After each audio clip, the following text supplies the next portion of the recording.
and we're going to look back and see just exactly what Jackie has to teach us. And the third thing that we're going to do is lay her physical body to rest, to do this hard work of saying goodbye. And so we begin with a poem.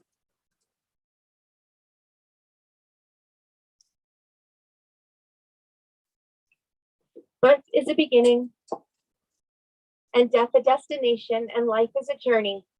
From childhood to maturity and youth to age, from innocence to awareness and ignorance to knowing, from foolishness to discretion and then perhaps to wisdom, from weakness to strength or strength to weakness and often back again, from health to sickness and back we pray to health again, from offense to forgiveness, loneliness to love, from joy to gratitude and pain to compassion, and grief to understanding, from fear to faith, from defeat to defeat to defeat, until looking backward or ahead, we see that victory lies not at some high place along the way, but in having made the journey stage by stage, a sacred pilgrimage. Birth is a beginning and death a destination, and life is a journey, a sacred pilgrimage to life everlasting. And at most funerals, Jewish funerals and other kinds, we recite the words of Psalm 23. You'll recognize it. It says, when I walk in the valley of the shadow of death, I fear no evil, for you are with me, God. And I grew up my whole life believing that this was talking about the person that we had lost, that they are walking now in the valley of the shadow of death. And then one of my teachers told me that maybe that's not it. Maybe it's us. And when we lose people we love, we're the ones that walk in the valley of the shadow of death. And when we grieve, we are in a valley and we are in the shadow. And it is heartbreaking for us to be there and to miss who we have lost, to miss Jackie today. And yet, if we're walking in a valley and there's a shadow, we know that that means that there is light. There's only shadows when there's light. And so Jack and Macy, as you sit in this valley for a little while, it's gonna be rough, but your mom had a lot of light. That's what makes the shadow. And so we have to look for the light. We have to hold it, all of the things that she brought that made this world brighter. And don't let it be gone because you're in a shadow. You hold those things really tight. We're going to sing the words of Psalm 23. Mizmor leDavid, Adonai roi lo echsar, bino teshayar bitzeni, al meimenu hod yana haleni, nafshi yeshovei, yancheni b'magalet tzedek lema'an shemo, gam ki elech begeitz al mavet, lo ira ra ki ata imadi. Shivtecha umishantecha hemayana chamuni ta'arov lefanai shofan neged tzorai ishanta b'shemen roshi kosi revaya ach tov v'chesed yirdefuni kol yemei chayai v'shavti b'veit Adonai le'orech yamim. Adonai is my shepherd, I shall not want. God makes me lie down in green pastures, leads me beside still waters, and restores my soul. You lead me in right paths for the sake of your name, and even when I walk in the valley of the shadow of death, I shall fear no evil, for you are with me. Your rod and your staff, they comfort me. You have set a table before me in the presence of my enemies. You have anointed my head with oil, and my cup overflows. Surely goodness and mercy shall follow me all the days of my life, and I shall dwell in the house of God forever. One more piece of text that helps us get ourselves ready is called When I Die. If you need to weep, cry for someone that is walking the street beside you. And when you need me, put your arms around others and give them what you need to give me. You can love me most by letting hands touch hands and souls touch souls. You can love me most by sharing your joys, multiplying your good deeds. You can love me most by letting me live in your eyes and not just in your mind. And when you say the mourner's Kaddish for me today, remember what our tradition teaches. Love doesn't die. People do. So when all that's left of me is love, give me away.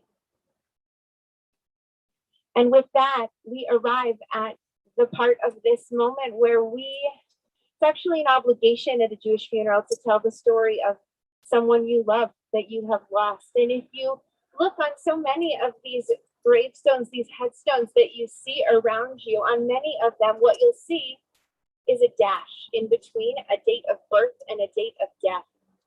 Some of them don't have it, but many of them do. And it turns out that the whole story of someone's life lives in that tiny little dash. And until you have a date of death, you don't get that little symbol. And so today, our job is to look at the dash, to look at Jackie's dash, to tell the story of her love and her life and her love for life, so that and what of her we should remember as we miss her and we grieve her. And so we have a number of people, beloved family members, who are going to help us to tell her story, who are going to talk to us, who are going to talk to Jackie this morning as we tell this story. And I'm going to call up Pierre, her brother, first.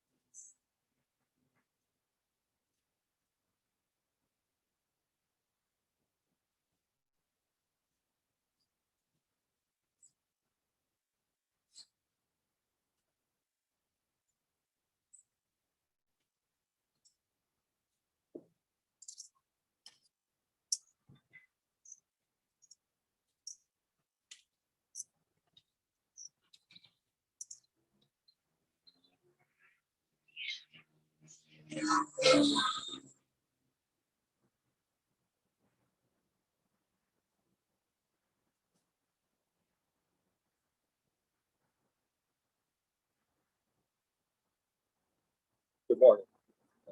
For those of you who do not know my name, it's Pierre. And Jackie was my little sister. I would like to open up by saying thank you to Jim, Jackie's devoted husband, and their kids, and also to Nancy, her sister-in-law and best friend.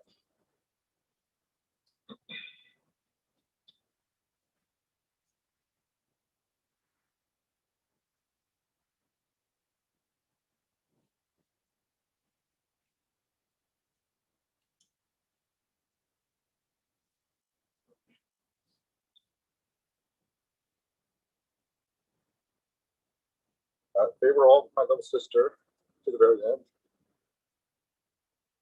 And I got to see firsthand the love and devotion they provided to her.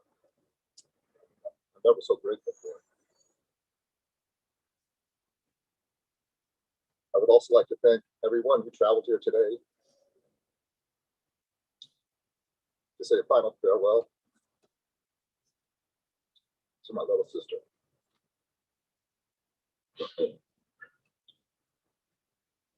My cousin Gretel traveled here from Costa Rica, and my cousin Anna from Texas. And I would like to thank all my sisters, friends, and family for joining us and watching virtually. I suppose most of you knew her as an adult, so I would like to share a couple of short stories of what she was like as a kid. You see, my little sister was a tag along.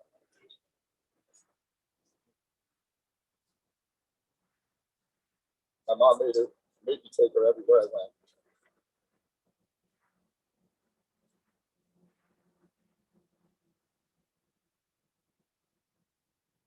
Which included hanging out with my neighborhood buddies.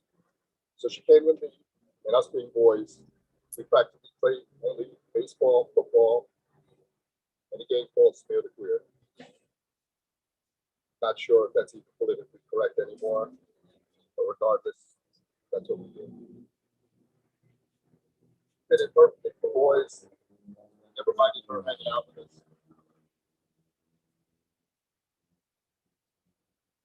My sister was always tough. She had to be if she was hanging around all boys. As a matter of fact,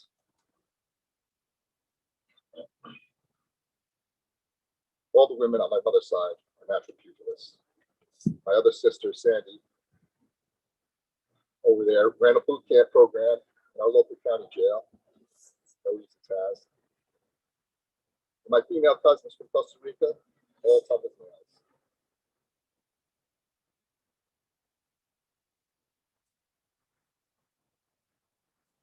The men in the family, not as tough. We had to work a little harder at it. Just plain facts.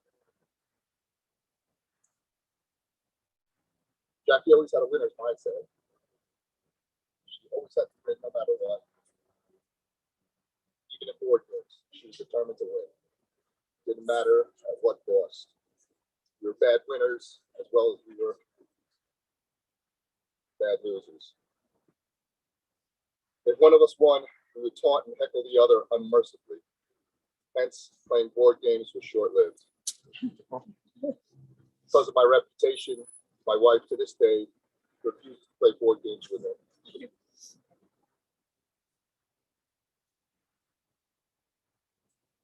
When we're about 8,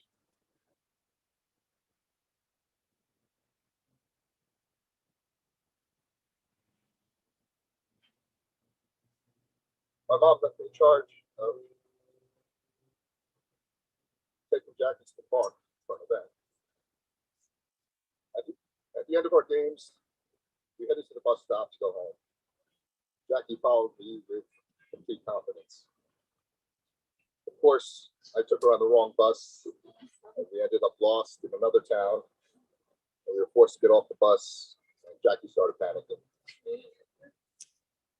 I reassured her not to worry. I saw a gas station. I told her all those gas station attendants are super friendly. They were bound to help us. Anyways, we called the cops, and they took us to the police station.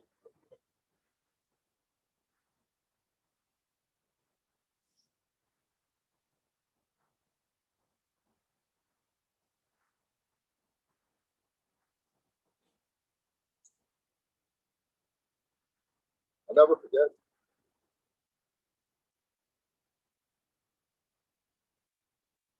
That was one of the few times my sister clung to me the whole time for comfort. And I was proud that she looked to me, her older brother, for protection. Even though I did get her lost. As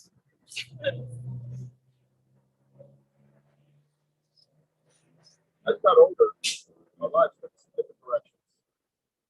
I remained in New York, and she happily settled in Colorado after meeting and marrying the man of her dreams, Jeff.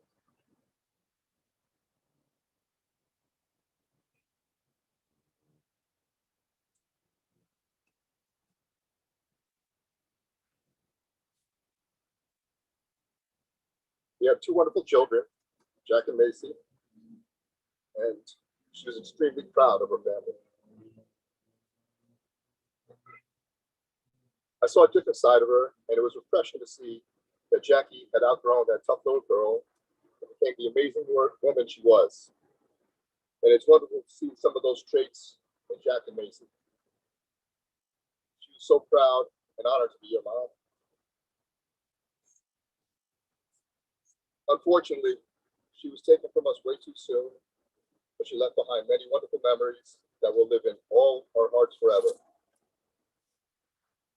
I will miss you enormously, Moses. Rest in peace. Till we meet again. Thank you.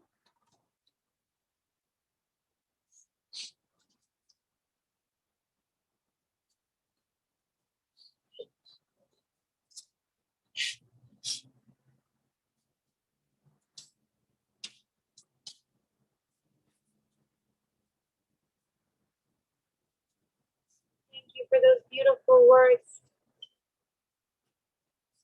Nancy, you ready? No.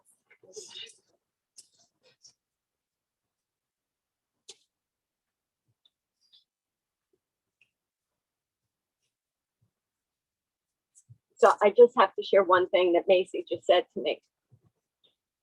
So I'm a very bad public speaker, despite the fact that I'm a lawyer. And I said to Macy, I don't know if I can do this. She just looked at me and she said, no, you could do it.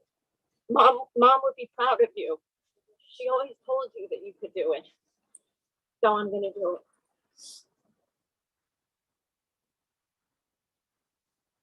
The best I can.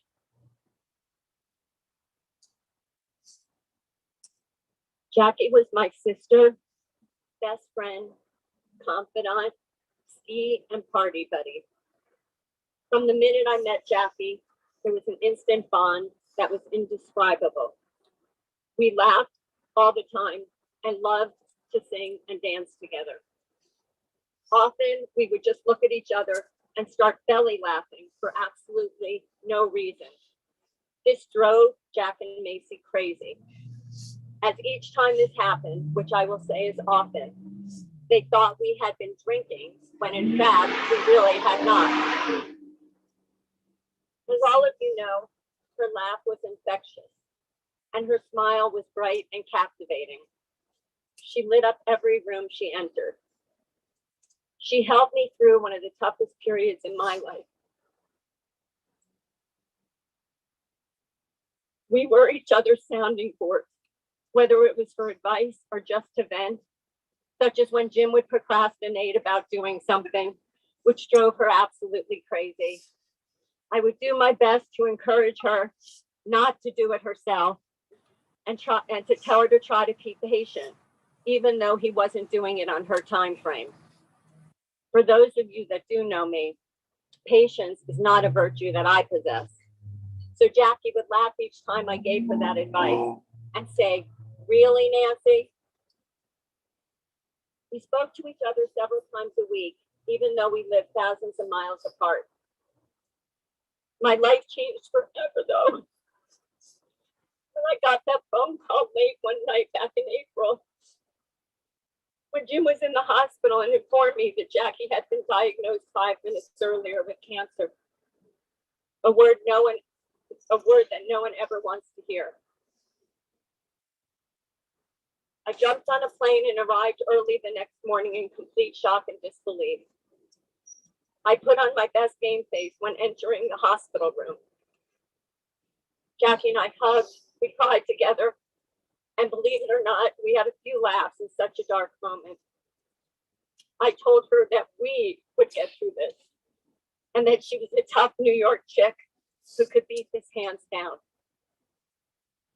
I remember one day in the hospital washing her hair because from laying in the bed, it would get all knotted, as she would call it, the rat's nest. She'd keep saying, fix the rat's nest. I washed her hair with this kooky shower cap thing that we put on her head since she couldn't go in the shower. I was brushing her wet hair, I assure you, very gently, but she kept complaining I was being too rough, even though I was hardly touching her. I told her she had a sensitive head and to get over it. She laughed so hard and got mad at me because it was difficult for her to breathe at that point. But nonetheless, we laughed. And it was worth it to see that smile. I tried to spend as much time with Jackie, helping to care for her. She loved when I put my cold hands on her forehead. When my arm got tired, I asked her if I could get her a cold, wet washcloth to put on her head, and she replied with a resounding no. She liked my cold hand better than the washcloth. I was so very certain that Jackie was going to beat this. When I came to stay with her after she got out of the hospital, we had our daily routine. I encouraged her to get fresh air every day. So we would sit outside in the backyard, talk for hours, and I would help her listen to a meditation on YouTube to relax. I remember one particular day, though, It was beautiful and sunny out and cool, and we were calm. And she turned to me out of nowhere and said, "I'm afraid to die."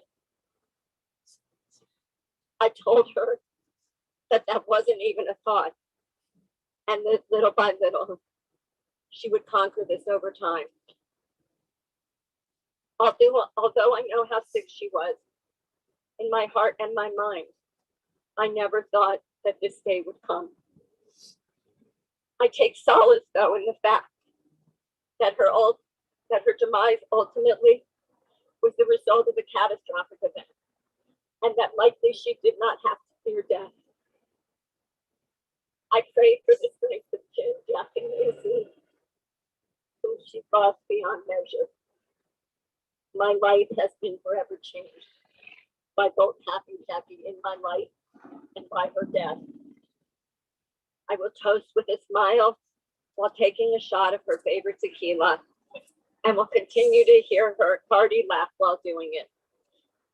I will miss her for the rest of my days.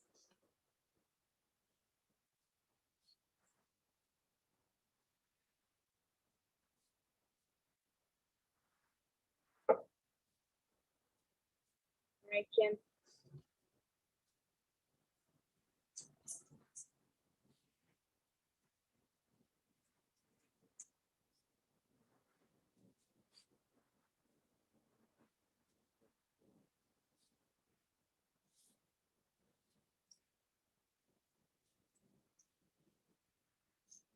Thank you all so much for being here.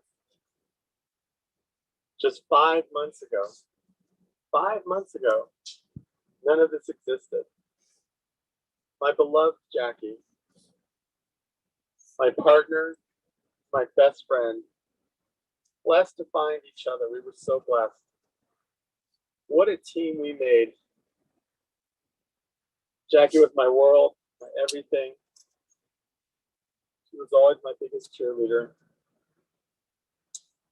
Jackie fought so hard.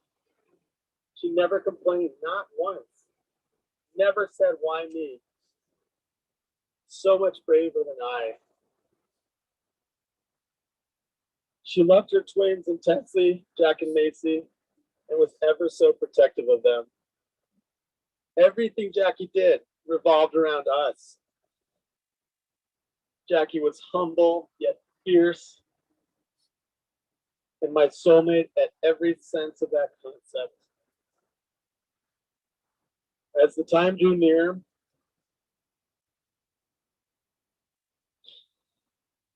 I held Jackie as tight as I could. I promised her, I made her a promise that she would be a beautiful bride through eternity. A beautiful, beautiful bride. I love you, Jackie, today more than ever.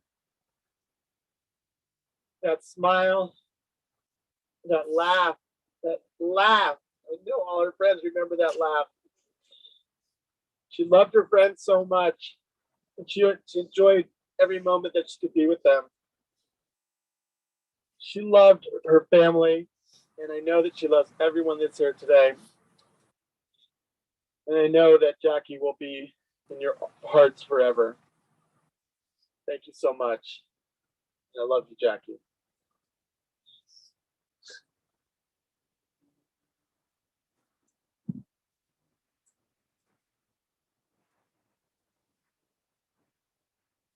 There is a story that's told about the people of Rome who spoke of Michelangelo as a man that had 4 souls because he excelled in architecture and sculpture and painting and poetry. And it is his work that had produced so much of the city's beautiful buildings and statues. And then Michelangelo was on his deathbed. And all of his friends gathered at his bedside, and they were devastated and weeping at the prospect of their loss and his absence. And in his despair, one of Michelangelo's friends cried out, "Michelangelo, how will Rome get along without you?" And with a very weak wave of his hand toward the open window and the city beyond that was filled with the work and the creations of his genius, Michelangelo answered, Rome will never be without me.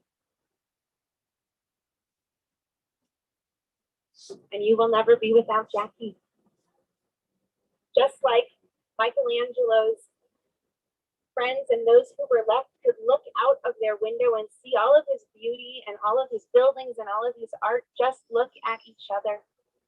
Look at these beautiful kids. Look at the family and the legacy that Jackie created, and you will never be without her. Her presence in this world was, I think, more colorful than 1,000 paintings. Her strength and her love of life made her larger than the tallest building. And just like Michelangelo had 4 souls, I think Jackie might have had 4 souls as well, because as I sat with Jim and Jack and Macy and Nancy and I heard about Jackie, I learned 4 core things about her. Number 1, she was adventurous and daring and would try anything and could be dared into just about anything. And if you heckled her, she'd definitely do it. And she was willing to be pretty embarrassing as far as I understand it. In the best kind of way, in the way that only moms really have the right to be embarrassing.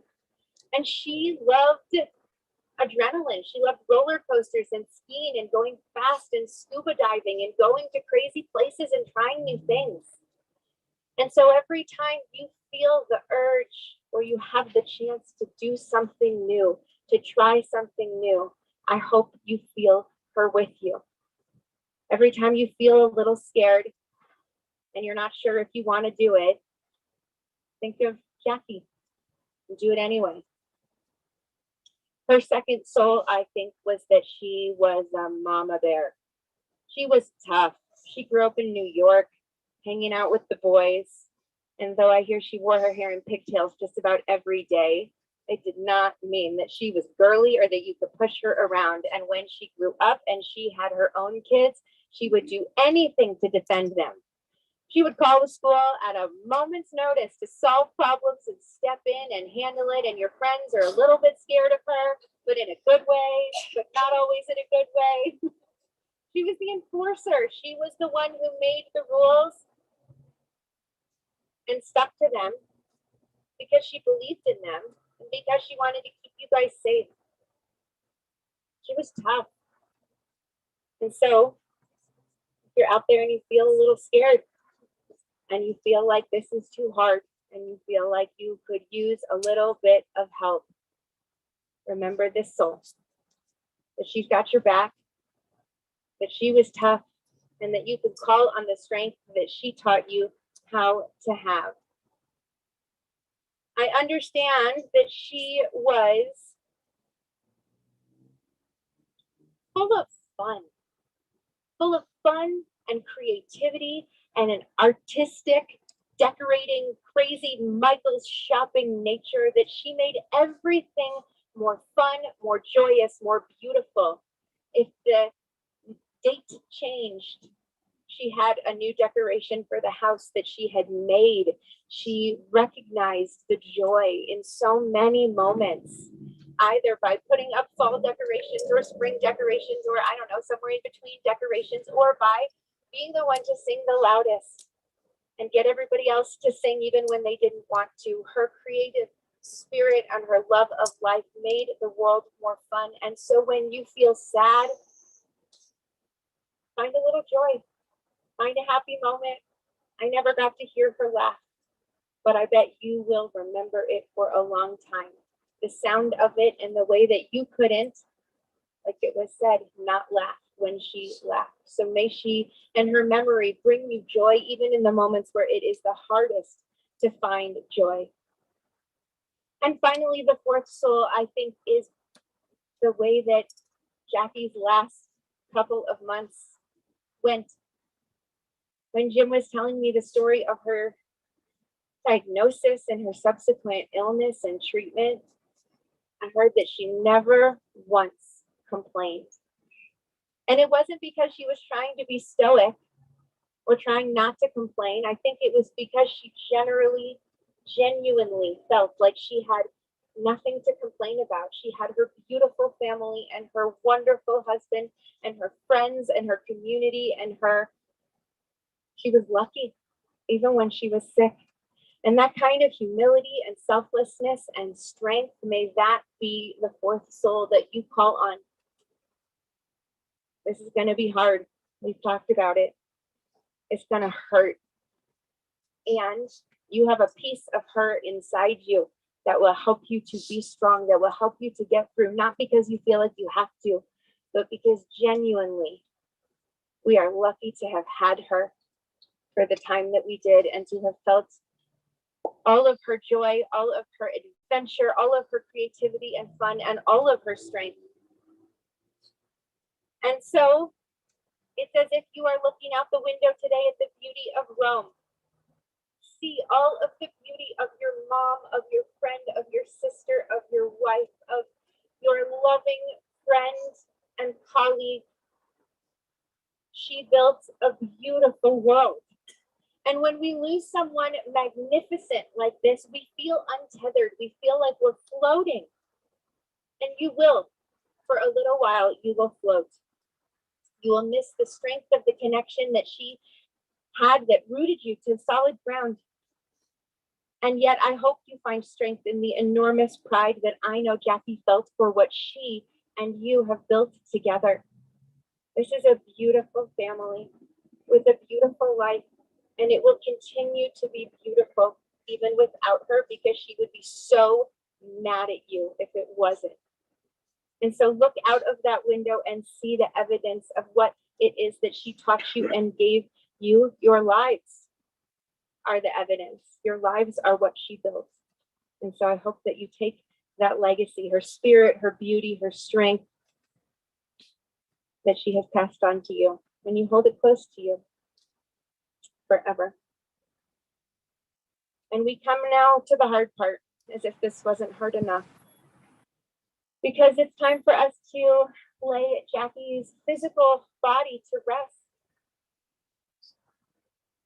and to say goodbye to her presence in this world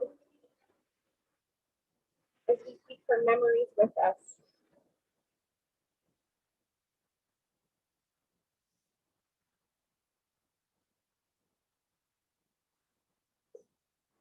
Adonai Natan Adonai Lata Yehi Shem Adonai Menorah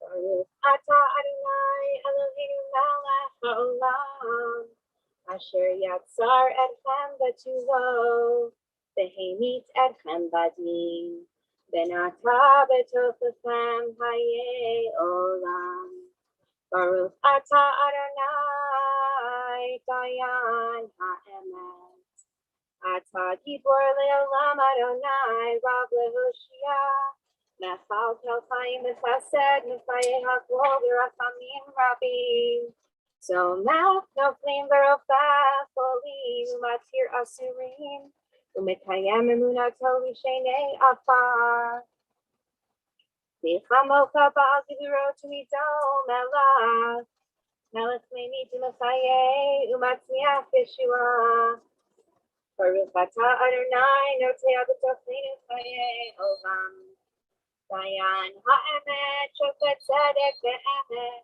Baruch Dayan HaEmet Ki Kol Mishpatav Tzedek Ve'emet Nefesh Kol Chai Ve'yadecha Tzedek Kol Ayimimcha V'yadecha Rachem Ofli Tatzon Yadecha V'tomar L'malach Terech Yadecha Gadol Ha'itza V'rav Ha'aliyah Asher Einecha B'Gufot Al Kol D'Rachai B'nei Adam Latei La'ish B'Dracha V'Kipri Me'amalav Lahagit Yasher Adonai Tzuri V'lo Avatabo Adonai Natan Adonai Lata Yehi Shem Adonai Mevorah V'Hurach L'Mechaber Avon Belo Yashlit Vehir bala hashiva po velo yair kol hamato.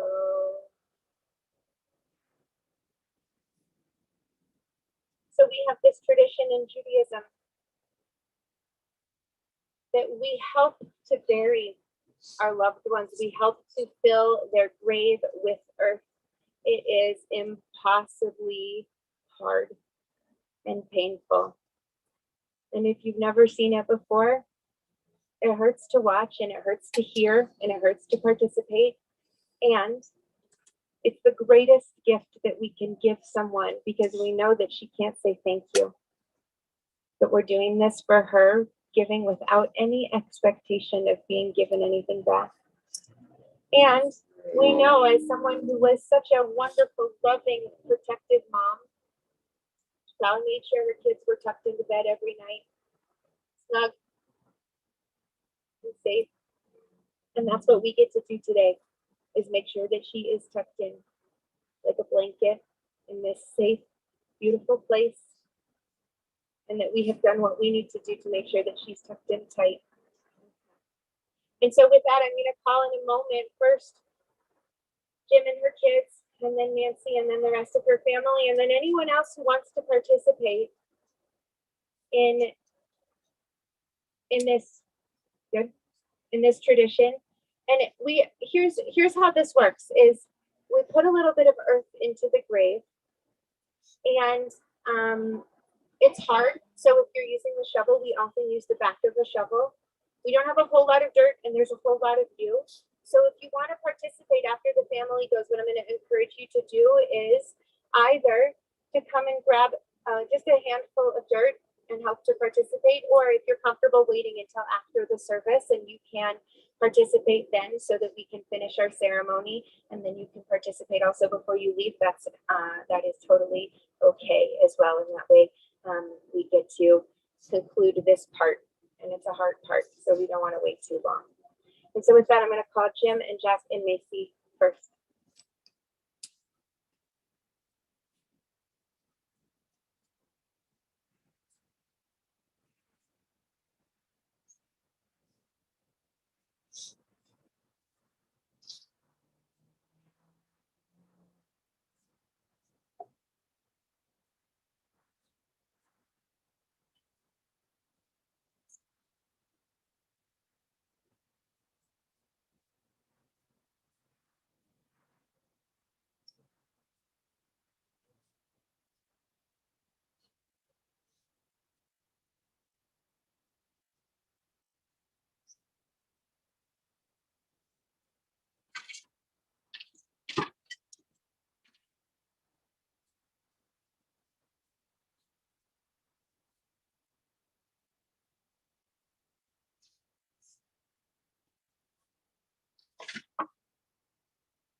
So we're going to invite up any other family that wants to participate in this ritual, and then I'm going to ask everybody else who's not related to wait until after, but then you will absolutely have an opportunity to participate when we conclude our service.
We rise as we are able for the El Mali Rachamim, which is our memorial prayer.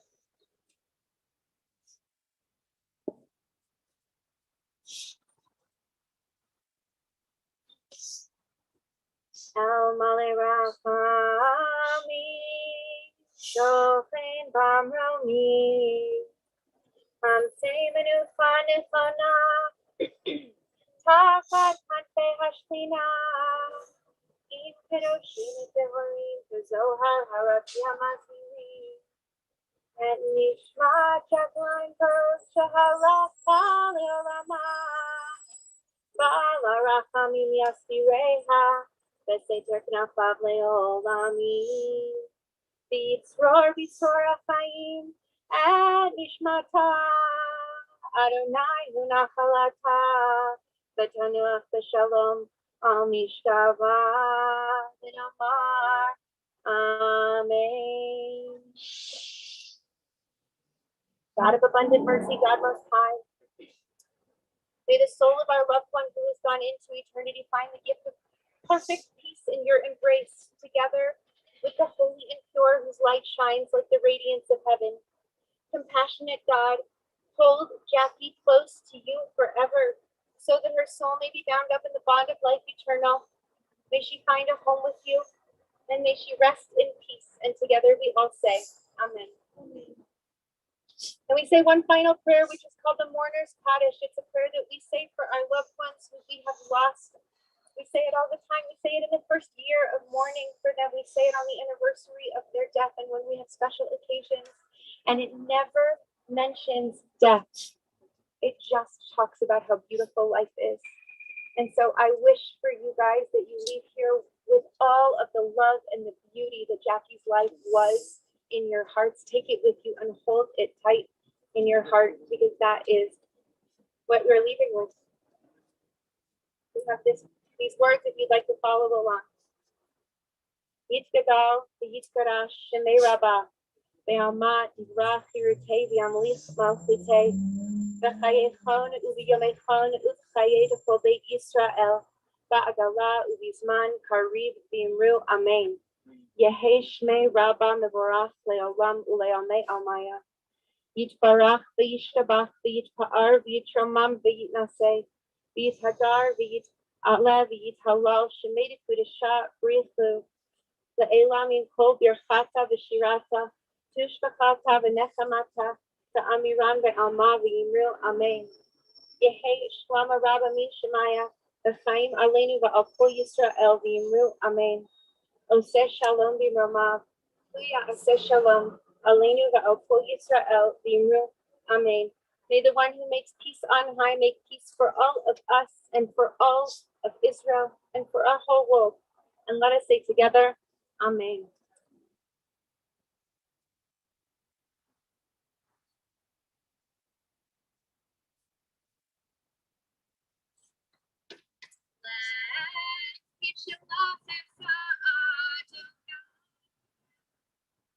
Go your way, for God has called you.